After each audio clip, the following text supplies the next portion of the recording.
Today we have the 2018 BMW 330d.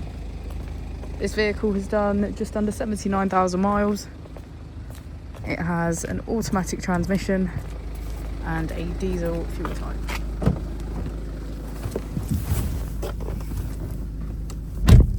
To the left of our steering wheel, we have cruise control as a feature, as well as our keyless ignition. On the right, we have voice control, automatic wipers and automatic headlights. Moving on to our screen, we can access media, communication, map and navigation. If we put the vehicle into reverse, we can see that it comes with a parking camera with front and rear parking sensors. Just below, we have our dual zone climate control with heated seats on either side. If we press our mode button, we can switch between Sport Plus, Sport, Comfort and Eco Pro. As we go into the back of the vehicle, we can see that it has a full leather black interior.